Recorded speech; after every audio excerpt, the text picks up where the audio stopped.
Salut à tous, c'est Alan Carey Jackson et aujourd'hui on va vous parler de musique. Non, je vais pas vous parler de musique américaine parce que notre sujet se trouve sur un autre continent.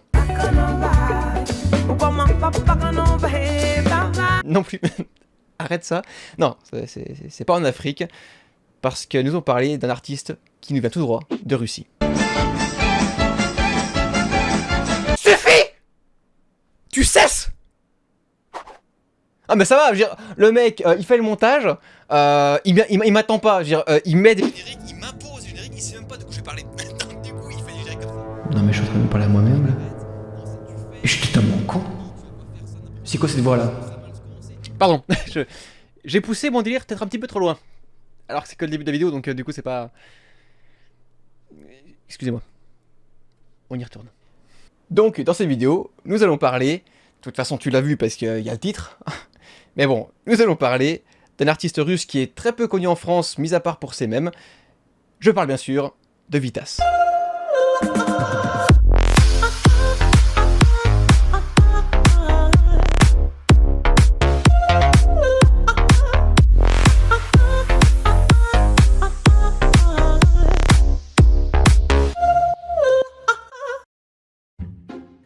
Je pense que la plupart d'entre vous connaissent Vitas sans vraiment le connaître.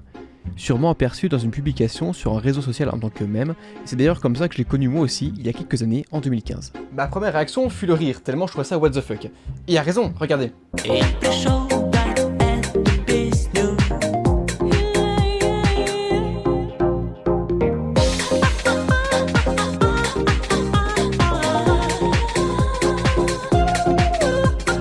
Mais j'étais vraiment curieux de savoir ce qui se passait, ce qui se cachait derrière l'artiste en question.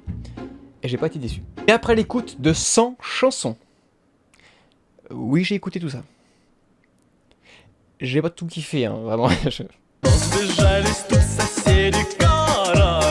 Enfin je dis 100, c'est un peu plus, c'est entre 100 et 110. J'ai pas compté au bout de 100. Mais bon, d'avoir écouté autant de chansons, ça m'a apporté beaucoup pour la vidéo. Et maintenant je parle quasiment russe. D'ailleurs je passe mon niveau 7 de russe vendredi prochain. Donc souhaitez-moi bonne chance, même si je pense que j'aurai mon niveau parce que sans me la péter, je suis plutôt vachement bon.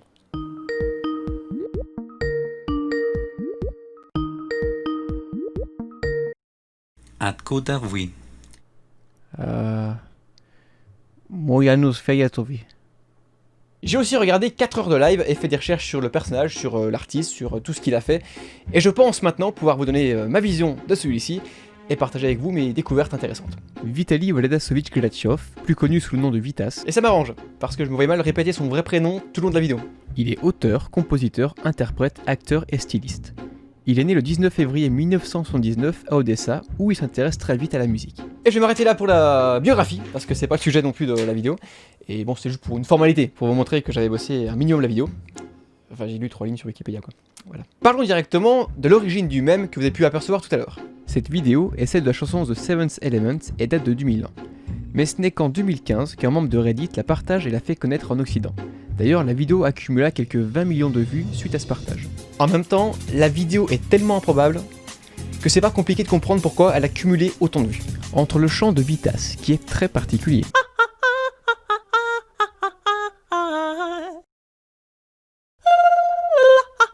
sa façon de danser, son costume d'une autre dimension, ses expressions faciales, son sourire charmeur psychopathe, on sait pas trop ce que c'est, et cette femme qui danse sous acide.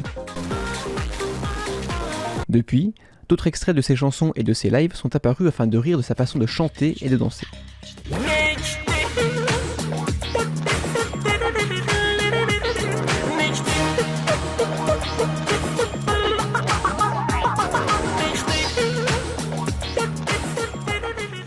Mais derrière tout ça, se cache un vrai talent. C'est pas une vanne.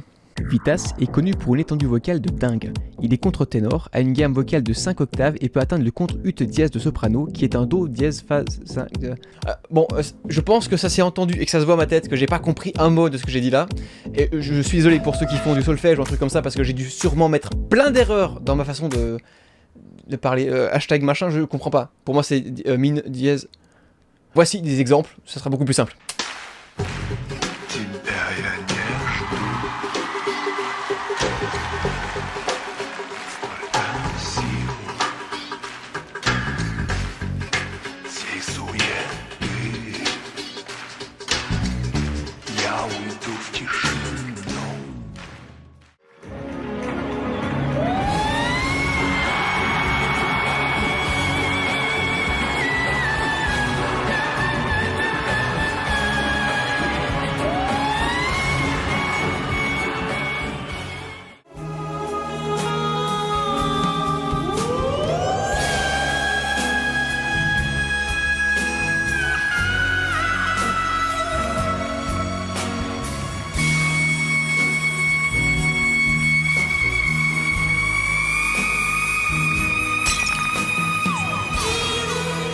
Et bien sûr, avec un talent vocal aussi fort que celui-là, le succès a très vite suivi en Russie, où il s'est d'ailleurs produit au Kremlin en 2003 devant Vladimir Poutine, avec des effets spéciaux incroyables, tels que des lasers. Ouais bon, c'est quand même dangereux, hein. Regardez, là il s'en prend en pleine face.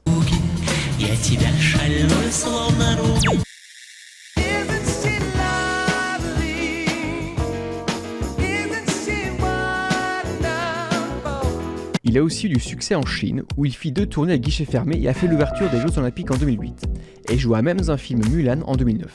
Alors ça, j'ai regardé tout le film, hein, pour vous faire la vidéo. En fait, il joue un larbin. Mais regardez, le mec il sert tout le monde, il se prosterne, genre là, et là genre il sert une sorte de pigeon de poulet, je sais pas trop ce que c'est, le mec il prend juste les couverts, et il est vénère, hein, regarde-moi ça. Bon après il s'énerve parce qu'il lui faut un pic dans l'épaule droite là. Certainement parce qu'il a pas apprécié que l'autre ne lui prenne pas ses pigeons là tout à l'heure, tu sais sur le plat. Je sais pas, des pigeons, je sais pas trop ce que c'est mais... J'en sais rien, je vous ai menti en fait, j'ai pas regardé le film en entier, parce que bon déjà 7 minutes en chinois, sous-titré en chinois, c'est pas facile, hein. Et puis bon, on va pas se le cacher, son jeu d'acteur est... le talent vocal est là. Le talent d'acteur, faut repasser. Et là, il joue la colère. Voilà, il est chanteur, pas acteur. Donc voilà. Bref, on passe à autre chose. Maintenant qu'on a vu son étendue vocale et son côté artistique et ses succès, revenons sur son côté décalé, qu'il assume totalement. Si vous allez voir son Facebook, vous pouvez voir qu'il partage régulièrement des parodies et des mèmes à son effigie. D'ailleurs, il s'amuse aussi à se déguiser, comme pour une émission russe où il s'est grimé par exemple en Psy. Et d'autres, que je ne connais pas. J'imagine parce qu'ils sont russes et que je peux pas connaître tous les artistes russes. Voilà. Un artiste est une personne qui va créer, façonner le monde à travers sa personnalité, voire se créer un univers qui lui est propre. Un artiste transmet toutes sortes d'émotions à travers son art, que ce soit de la musique, de la vidéo, de la haute couture, des spectacles et j'en passe. Et c'est réussi. Parce que Vitas est, qu'on l'aime ou non, un artiste, un vrai et complet. Et de par son art, son excentricité, on ne peut pas rester indifférent. Il a su me faire rire, m'émouvoir et me rendre admiratif. Certes, il y a pas mal de choses auxquelles je n'accroche pas. Mais ça c'est une histoire de goût, de culture. Mais bon, tout ça pour vous dire que, parfois, quand un artiste nous interloque, c'est pas mauvais de creuser un peu plus loin pour voir ce qui s'y passe, parce que des fois on peut vraiment avoir des belles surprises. Pour beaucoup c'est juste un mème, ou une personne qui fait des chansons bizarres, qui s'habille de façon hyper excentrique, et c'est tout. Mais c'est vrai que quand on creuse un petit peu plus loin, on tombe face à quelqu'un qui a beaucoup de talent. Le but de cette vidéo n'était pas forcément de vous faire aimer Vitas, c'était surtout de partager avec vous une découverte que j'avais faite, et de vous faire interroger face à l'art en général. Que les apparences peuvent être trompeuses et qu'on peut trouver du talent là où on pensait ne pas en trouver. J'espère que cette vidéo vous aura plu, n'hésitez pas à la partager autour de vous, à mettre un pouce en l'air, ou à mettre un commentaire, pour pouvoir converser dans l'espace commentaire, hein, c'est fait pour ça. Voilà, c'était Alan Carey Jackson, à la prochaine.